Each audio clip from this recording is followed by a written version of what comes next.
The old guardhouse at the north gate had a particular smell, a blend of old stone, furniture polish, and the faint, ever-present trace of oiled leather from the uniforms. For Corporal Alistair Finch, it was the smell of duty, of order, of a life he understood. He was a man built for routine, his world defined by the precise hours of his watch, the familiar weight of his ceremonial halberd, and the comforting predictability of the palace schedule. He knew the sound of every carriage wheel on the gravel, the echo of every pair of footsteps in the courtyard. So, when the hurried, uneven rhythm of small shoes slapping against the ancient flagstones broke the late afternoon quiet, his senses pricked with immediate wrongness. He looked up from the duty log, his brow furrowing. Through the leaded glass of the guardhouse window, as he saw a small figure running. It was not the purposeful stride of a messenger or the leisurely stroll of a courtier. This was a desperate, stumbling run. The figure was Prince Louis, the king's youngest grandson, a boy of 7 with a shock of unruly dark hair. But the boy tearing across the courtyard was not the composed, polite child Alistair saw on state occasions. This boy was a portrait of distress. His fine velvet jacket was untucked and smudged with dirt. One knee of his stockings was torn, revealing a graze that glistened red. And his face, usually bright with childish curiosity, was crumpled and streaming with tears. Alistair was on his feet before his mind had fully processed the scene, the old wooden chair scraping against the stone floor. He pushed the heavy door open just as the prince reached it, and the boy practically stumbling into the guardhouse. He wasn't crying loudly. It was worse than that. It was a silent, choked kind of sobbing, his small shoulders heaving as great shuddering gasps fought for air. His eyes, wide and impossibly blue, were fixed on Alistair with a look of pure, unadulterated terror and confusion. "Your Highness!" Alistair exclaimed, his deep voice, accustomed to barking orders, softening with immediate concern. He knelt, bringing himself to the boy's level. "What's happened? Are you hurt?" For a moment, Louis just stood there, trembling. Then his lower lip wobbled dangerously, and he took a stumbling step forward, his small, cold hands latching onto the rough fabric of Alistair's Royal Guard tunic. He buried his face in the corporal's chest, and the sobs finally broke free, raw and painful. Alistair, a man whose hands were more used to holding a weapon than offering comfort, hesitated for only a second before placing a large, gentle hand on the back of the boy's head, his other arm wrapping around him in a protective embrace. He could feel the boy's heart hammering against his own chest. "Shh, shh, it's all right now," Alistair murmured, the words feeling hollow even as he spoke them. It was clearly not all right. He looked down at the prince, his mind racing through possibilities. A fall? A fight with his older brother? A nightmare that had followed him from the nursery. He gently pulled back, tilting the boy's chin up with one calloused finger. "Louis, you're safe now. Can you tell me what happened?" The boy's tears continued to fall, carving clean tracks through the dust on his cheeks. He tried to speak, but his voice was a wrecked whisper, barely audible. I was in the library." He stopped, a fresh wave of sobs overtaking him. Alistair waited, his patience a steady anchor in the storm of the child's distress. "Go on," he encouraged softly. Louis's hand, still gripping Alistair's tunic, tightened until his knuckles were white. He pulled back just enough to look up at the guardsman, his face a mask of bewildered hurt. He was there, Uncle Richard. He was supposed to be showing me the maps, like he promised." The name was a jolt to Alistair's system. Prince Richard, the king's second son, the Duke of Lancaster.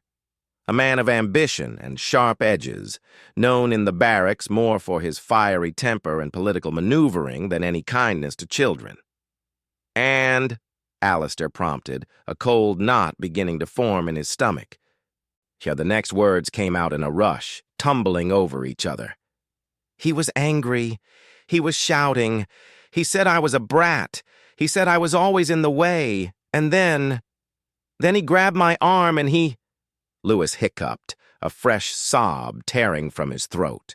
He pulled up the sleeve of his jacket, revealing his pale, thin forearm. On it, the distinct marks of fingers were already beginning to blossom into an ugly purple and red bruise. Alistair stared at it, the world around him seeming to narrow to that single point of evidence. The mark was clear, undeniable. The prince didn't say he fell. He didn't say another child did it. He said he did this to me, and he had named the king's son. In that instant, Corporal Alistair Finch's entire world shifted. The routine, the order, the predictability, it all evaporated, replaced by a stark, terrifying reality. And the protocol was drilled into every guard from their first day. The safety and security of the royal family is paramount. Any threat, any harm, is to be treated with the utmost severity. But the protocols didn't cover this. They didn't have a chapter for when the threat came from within the family.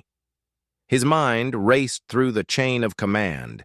His immediate superior, Sergeant Major Briggs, the captain of the guard, the king's own private secretary.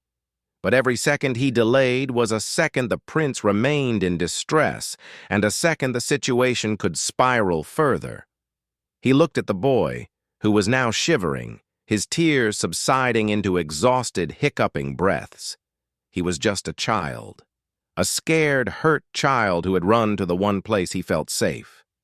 The decision was made not in his head, but in his gut.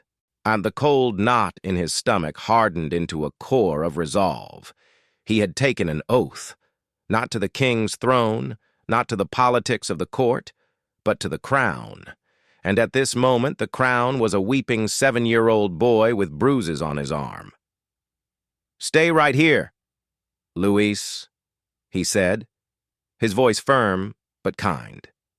He guided the prince to his own hard chair by the pot-bellied stove. "Just for a moment."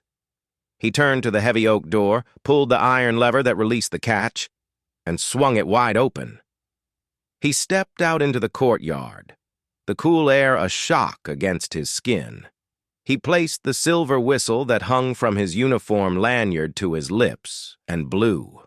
The sound was not the usual melodic call for a shift change. It was a shrill, piercing, sustained blast, the signal for an alert, and the signal for all available guards to report immediately. The effect was instantaneous. From the barracks across the yard, men spilled out, fastening helmets, grabbing their weapons. From the other gatehouses, guards appeared at a run. In less than 30 seconds, a dozen armed men were assembled before him, their faces a mixture of alarm and confusion. Sergeant Major Briggs, a bull of a man with a gray mustache, pushed his way to the front. "Finch, what in the blazes is the meaning of this?" he barked, his face reddening. "You don't sound a general alert for a lost kitten?" Alistair met his superior's gaze, his own face pale but set. He did not lower his voice. He wanted every man there to hear him. He wanted it official, witnessed, undeniable. "Sir," he said, his voice carrying across the silent courtyard. I am raising the alert on the authority of the prince's safety. Prince Louis has just arrived at my post in a state of severe distress. He has visible injuries." He paused, letting the weight of the moment settle. "And he has made a direct accusation against a member of this family." A stunned silence fell over the gathered men. Sergeant Major Briggs's mouth opened, but for once, no words came out. "The prince," Alistair continued, his voice unwavering, "states that his uncle, Prince Richard, the Duke of Lancaster, did this to him." The silence that followed was absolute, a void instantly filled by the gravity of the accusation. The guards looked from Alistair to the guardhouse door, behind which a royal prince was crying. They looked at their sergeant major, whose face had gone from red to a sickly pale. And this was no longer a routine day at the palace. This was the beginning of something that could shatter the very foundations of the monarchy itself. And Corporal Alistair Finch, a man who valued routine above all else, had just lit the fuse. The world inside the guardhouse shrunk to the small circle of warmth from the stove and the two men sitting within it. Sergeant Major Briggs, after a hushed and frantic conference with the senior officer via a runner, had made a decision. The prince was not to be moved, not to be questioned further by anyone, until the king's own physician and the royal secretary arrived. The guardhouse was now an impromptu fortress, with Alistair Finch, the corporal who had sounded the alarm, as its sole guardian of the boy. Alistair sat on an upturned wooden crate, his back against the cold stone wall. Meanwhile, Prince Louis remained curled in the chair, wrapped in a rough woolen blanket one of the younger guards had fetched from the barracks. The boy had finally stopped crying, the tears replaced by a hollow, exhausted silence. He stared into the flickering flames of the stove, his small body occasionally shuddering with a residual sob. Alistair didn't know what to say. His usual conversation topics, the weather, the upcoming military parade, the proper way to polish a breastplate, seemed absurdly out of place. So, he just sat, a silent, solid presence. He watched the play of firelight on the boy's pale face, on the dark smudges of exhaustion under his eyes, on the angry bruise now fully visible on his arm. The silence was a heavy cloak, but it was better than empty platitudes. After a long while, Louis's voice, small and scratchy, I broke the quiet. "Do you have a father, Corporal?" The question was so unexpected that Alistair blinked. "I did, Your Highness. He passed on, some years ago now." "What was he like?" Alistair thought of his own father, a blacksmith with arms like oak branches and a laugh that could fill a tavern. "He was a good man," he said slowly. "A hard worker. He had big, strong hands, but he was always gentle with my mother and me. He taught me how to whittle, how to skip stones." Louis was quiet for a moment, processing this. "My father is always away," he said. "He's a soldier, a general. He fights for the king in the Northern Territories. I haven't seen him in a very long time." He looked down at his own small hands. "He sends letters. They have his seal on them. Mummy reads them to me. He always says he'll be home soon." Alistair's heart ached for the boy, a father made of paper and promises. "My grandfather is the king," Louis continued, a hint of childish wonder creeping into his voice despite everything. "He smells of cigars and old books. He lets me sit on his lap in the throne room even though the courtiers say it's not proper. He calls me his little lion." "He sounds like a very wise man," Alistair offered. "He is." Louis's face clouded over again. "He's going to be so sad." The statement hung in the air, heavy with an understanding far beyond the boy's years. He wasn't just talking about his own sadness. He was worried about the king's, the weight of his family's dynamics, the fear of causing pain to the man he loved. Was a burden he was already carrying. Before Alistair could respond, the latch on the guardhouse door rattled and it swung open, letting in a gust of cold air and the scent of expensive cologne. The man who entered was tall and slender, impeccably dressed in a dark gray suit. This was Julian Croft, the king's private secretary, a man whose face was an unreadable mask of professional discretion. Behind him stood a woman in a severe black dress, carrying a leather bag, the royal physician, Dr. Evangeline Stone. Croft's eyes swept the room, taking in the scene with a clinical swiftness. They rested on Alistair for a fraction of a second longer than necessary, a silent assessment. "Corporal Finch," he said, his voice smooth and devoid of emotion. "You are to remain. The sergeant major has briefed me." He then turned his attention to the prince, and his entire demeanor softened, and though the mask didn't entirely slip. "Your Highness, I am so sorry you've had such a difficult afternoon. Dr. Stone is here to make sure you are quite comfortable." Dr. Stone moved forward with a gentle, practiced ease. She knelt by the prince's chair, her voice a low, soothing murmur. "Hello, Lewis. I'm Evie. Would it be all right if I took a little look at your arm? It might help it feel better." Louis, looking overwhelmed by the sudden attention, simply nodded. He allowed her to gently examine the bruise, to clean the graze on his knee with a cool, stinging solution that made him wince. She spoke to him softly the whole time, asking him about the books in the library, his favorite toys. Alistair watched, marveling at her skill. She was gathering information, building a rapport, all while performing a medical task.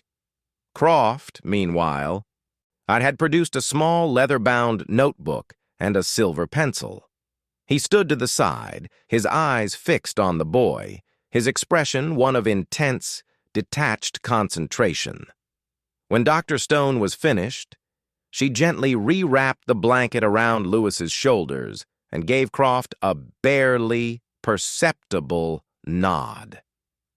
Croft stepped forward then, his movements slow and deliberate, as if approaching a skittish animal.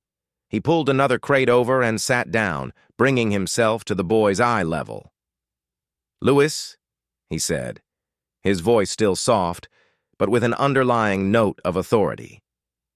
"I need to ask you a few questions. It's very important. Can you tell me in your own words what happened in the library?" Lewis looked from Croft to Alistair, his eyes seeking reassurance. Alistair gave him the smallest of nods. The boy took a deep, shaky breath and began. And he told the story again, more coherently this time, his voice occasionally hitching. He had been in the library looking at a huge book of maps, just as his Uncle Richard had promised he would. His uncle had arrived, but he wasn't smiling. He was red in the face. He'd been talking to another man, a lord with a gray beard, and they had been arguing. After the lord left, Uncle Richard had seen him. He'd shouted, called him a sneaking little brat who was always listening at doors. Louis had tried to say he wasn't listening, that he was just waiting for their map lesson. But his uncle had just gotten angrier. He'd grabbed his arm, hard, and yanked him out of the chair, telling him to go back to the nursery where he belonged and to stop bothering him. "He said I was a mistake," Lewis whispered, and his voice so faint Alistair had to strain to hear it. He said my father being away was the only good thing that had happened to the family in years." A profound and terrible silence filled the guardhouse. The words were not just an account of a physical assault. They were a window into a poisonous world of adult resentments aimed directly at a child. Croft's pencil had stopped moving. Even Dr. Stone, a woman surely inured to human suffering, had a flicker of dismay in her eyes. Alistair felt a surge of pure, protective anger so fierce it made his knuckles ache where he gripped his own knees. Croft cleared his throat softly, the only sound in the suffocating quiet. "Thank you, Louis. You've been very brave. Braver than many men I know." He stood up, his movements stiff, and then gestured for Alistair to follow him to the far corner of the small room. His voice was barely a whisper when he spoke. "The king has been informed. He is deeply distressed. He has ordered that Prince Richard be confined to his apartments until a full inquiry can be conducted. The Duke is not to leave the palace grounds."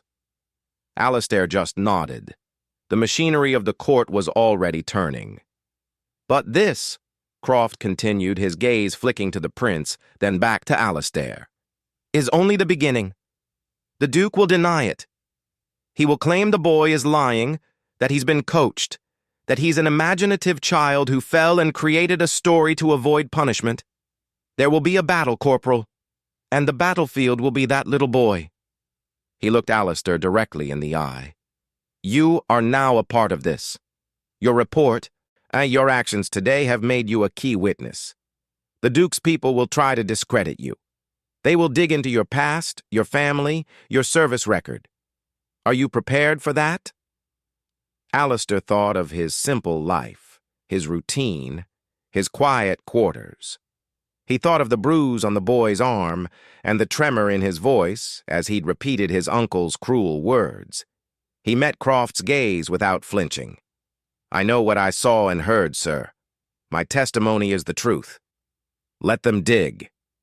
Croft studied him for a long moment, then gave a single sharp nod of what looked almost like respect. "Good.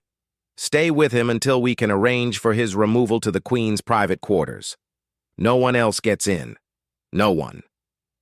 As Croft and Dr. Stone left, closing the heavy door behind them, Alistair returned to his crate, and the fire in the stove had died down to glowing embers. Louis looked at him, his young face pale and weary. "Are they going to take me away?" he asked. "Yes, Your Highness," Alistair said gently. "To your grandmother. You'll be safe there." Louis nodded, accepting this. Then, after a pause, he asked, "Will you come with me, Corporal?" The question was a simple one, born of a child's need for the familiar in a sea of terrifying change. Alistair looked at the boy, this small, brave prince, who had been thrust into the center of a storm not of his making. His duty to guard the palace, to follow the strict protocols of his post, suddenly seemed very small. "It would be my honor, Your Highness," he said quietly. And he meant it. The night that followed was the longest of Alistair Finch's life. True to his word, he had escorted Prince Louis not to the Queen's quarters as initially planned, but to a secure, rarely used set of rooms in the oldest part of the palace, known as the Chronicle Tower. The king, in a move of surprising shrewdness, had decided his grandson needed more than just comfort. He needed absolute, impregnable protection. The tower, with its single, easily guarded staircase and thick stone walls, was the perfect redoubt. Alistair was assigned as the personal, round-the-clock guard to the prince. It was an unprecedented posting for a lowly corporal, a clear signal from the highest authority that his judgment was trusted and his loyalty absolute. He stood watch outside the heavy oak door of the prince's chamber, while inside, a trusted lady-in-waiting to the Queen, a grandmotherly woman named Agnes, tended to the boy, and through the door he could hear the murmur of her voice, reading stories, and then, eventually, silence. The world of the palace beyond the tower was a distant hum, but Alistair knew it was a hive of frantic activity. He could feel it in the air, a tension that crackled like static before a storm. The next morning brought the storm's first major assault. Alistair was relieved for a few hours' sleep by a grim-faced guardsman he'd known for years. When he returned to his post, freshly shaven, but with deep shadows under his eyes, he found a different kind of tension. Agnes met him at the door, her kind face troubled. "He's asking for you," she said softly. "He won't eat. He just sits by the window." Inside the royal suite was a world away from the Spartan guardhouse. Rich tapestries covered the walls, and a fire crackled in a vast stone fireplace. But the boy in the center of it all looked just as small and lost as he had the day before. Louis was perched on a cushioned window seat, his forehead pressed against the cold leaded glass, looking down at the palace courtyards far below. He turned when Alistair entered, and for the first time, Alistair saw not just sadness in his eyes, but a flicker of something else. fear. "Corporal Finch," he said, his voice small. "Your Highness," Alistair replied, giving a short bow. "I hear you're not eating. A soldier can't fight on an empty stomach, you know." Louis managed a weak smile, but it didn't reach his eyes. He gestured to the window. "Look." Alistair moved to stand beside him, looking down. The main courtyard was busier than usual. But it wasn't the servants or the guards that held his attention. It was the cluster of men near the fountain. They were finely dressed, their postures confident. Courtiers. And they were looking up, looking directly at the Chronicle Tower. "Agnes says their lord this, and Earl that," Louis said. "She says they've come to see the king, but they keep looking up here." "Why are they looking here, Corporal?" "Because they're the vultures," Alistair thought, circling the wounded. They were the Duke's faction, or those looking to curry favor, or simply the morbidly curious, all gathered to assess the damage and position themselves for the coming conflict. He didn't say this to the boy. "They're just admirers of the architecture, Your Highness," he lied, the words feeling clumsy in his mouth. "The Chronicle Tower is very old. Now, how about we try some of that breakfast? I hear Agnes makes a porridge that could fuel a march to the sea." Later that day, the first official challenge came. Alistair was summoned to a small, windowless chamber deep within the palace administration block. It was an interrogation, though they called it an informal interview. Two men sat across a polished table from him. One was a sharp-faced man from the Lord Chamberlain's office, all bureaucratic efficiency. The other was a sleek lawyer in an expensive suit, introduced as a legal advisor to the royal household. But Alistair knew immediately he was the Duke's man. They went through his account again and again, picking at details, trying to find inconsistencies. What time exactly did the prince arrive? Had he used those exact words? Could he be sure it was a bruise and not a shadow? And could the prince have been upset about something else and simply misinterpreted his uncle's firm grip? They asked about his own past, his father's drinking, a low blow that, his mother's illness. They were trying to paint him as unreliable, as a man with a grudge against the nobility, as a simpleton who was easily manipulated by a child's tears. Alistair, remembering Croft's warning, held his ground. He answered each question with the same patient, unshakable calm. "I have stated what I saw and heard.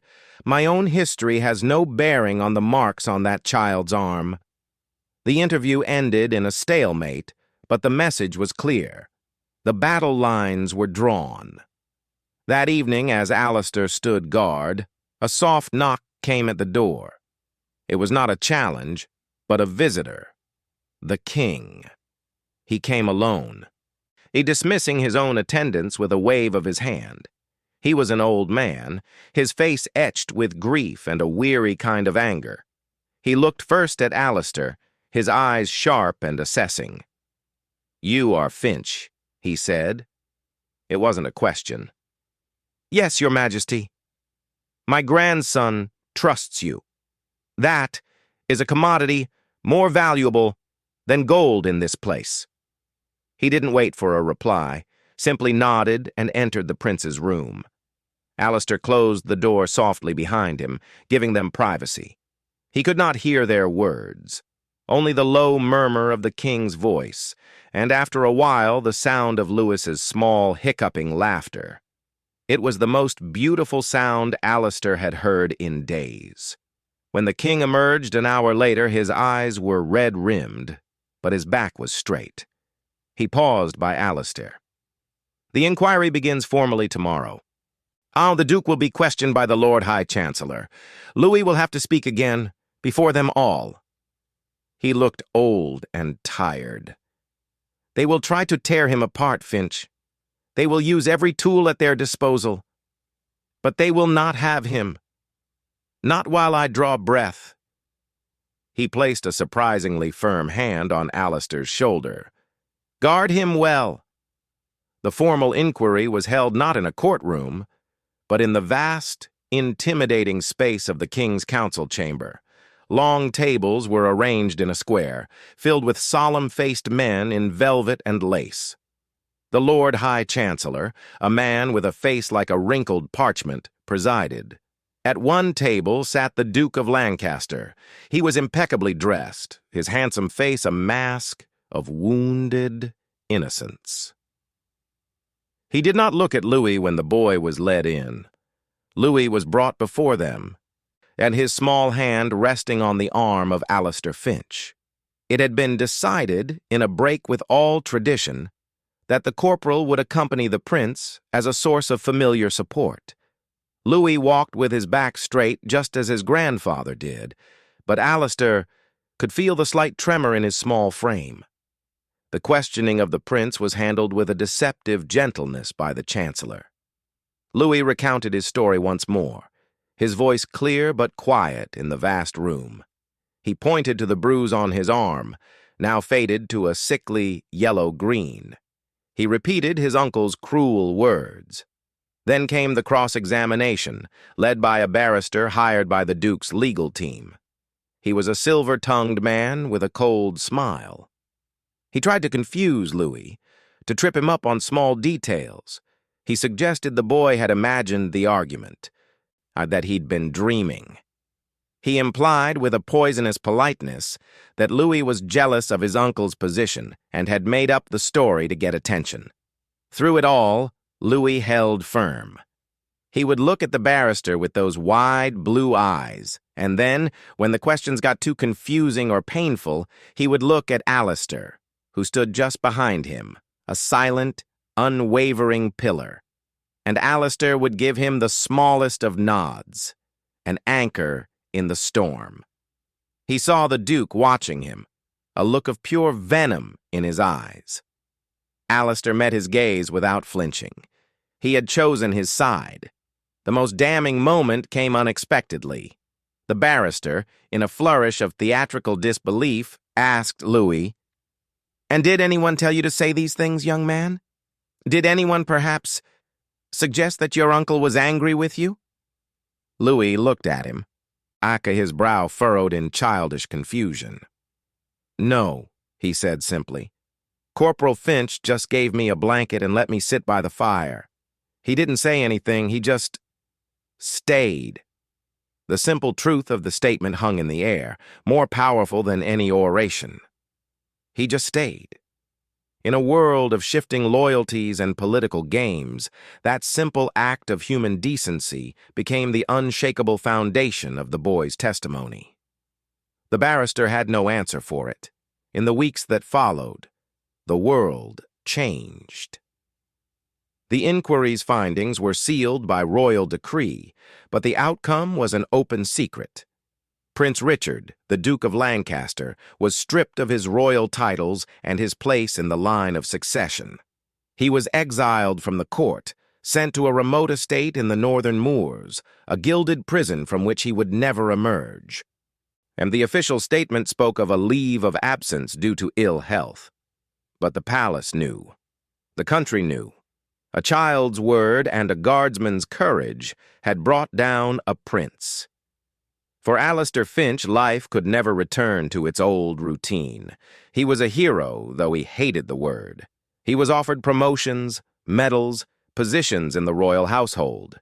He refused most of them, accepting only a modest rise in rank to sergeant and a permanent transfer to a new post. He was no longer a guard of gates and walls. He was the personal guardian to Prince Louis. He stood now in the same library where it had all begun. Sunlight streamed through the tall windows, illuminating dust motes dancing in the air. Louis, a little taller, a little more confident, but with the same unruly dark hair, sat at a huge table. The massive book of birds opened before him. "Sergeant Finch!" he called out, the title still new on his lips. Come and look at this. It's a bird from the southern jungles. It says here it builds its nest hanging from a branch like a pendulum. Can you imagine?" Alistair walked over, his heavy boots quiet on the ornate rug. He looked at the brightly colored illustration. "Clever bird," he observed. "Keeps its young safe from predators."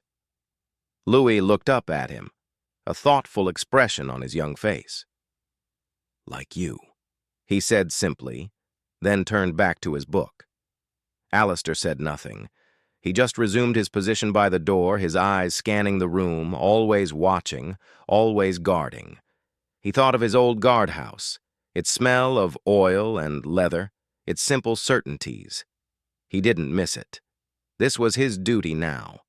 This small, a brave boy with a book of birds and a future he had helped to secure. The world outside the library was still a complicated, often cruel place.